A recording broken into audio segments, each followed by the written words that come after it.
हाँ जी, कहाँ है वो सो कॉल्ड इंटेलेक्चुअल, पढ़े लिखे और एजुकेटेड लोग, वही लोग कि आतंकवाद का कोई धर्म नहीं होता है, हर आतंकवादी अपनी मर्जी से आतंकवादी नहीं होता है, किन्हीं किन्हीं सिचुएशंस के कारण होता है या लैक ऑफ एजुकेशन के कारण होता है। देखो, ये बात तो सच है कि आतंकवाद का कोई धर्म नहीं होता है, क्योंकि आतंकवाद का मजहब होता है। लेकिन इस बार ये नहीं कह पाएंगे कि लैक ऑफ एजुकेशन के कारण कोई आतंकवादी होता है, क्योंकि इस बार तो आपके सारे भाईजान पढ़े लिखे डिग्री होल्डर थे, है ना।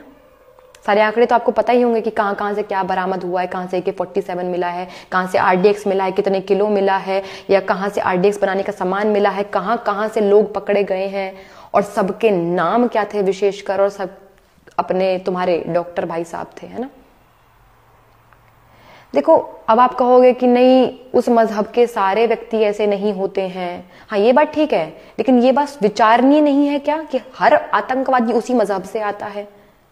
इतने वर्षों से जो भी आतंकवादी हमले भारत के ऊपर हुए हैं, भारत में हुए हैं, उनमें मारने वाला, मरने वाला, फटने वाला अपना मजहब चीख चीख कर बता रहा है, अपना धर्म अपना मजहब वो बता रहा है कि वो कहां से आ रहा है, उसका नाम क्या है विशेषकर, और वो क्यों मर रहा है, किसके फरमान से वो मर रहा है, वो सब बता रहा है। लेकिन हम एजुकेटेड इंटेलेक्चुअल लोग आज भी अपने बालकों को कह रहे हैं नहीं नहीं भाई भाई, नहीं नहीं भाईचारा निभाना है, नहीं सब एक ही होता है।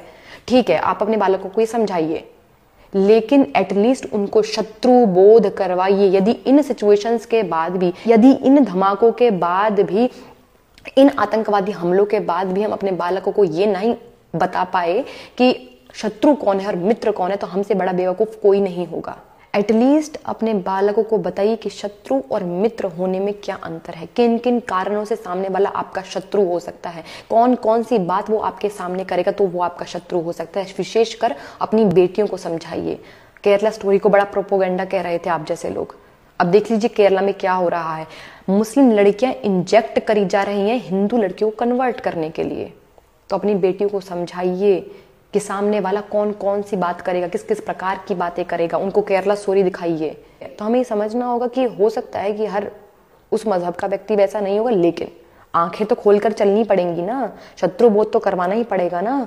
अगर आप अपने बालकों को शत्रु बोध नहीं कर पाए, फिर कोई मतलब नहीं रह जाएगा। सच में। नमस्ते, जय श्री राम।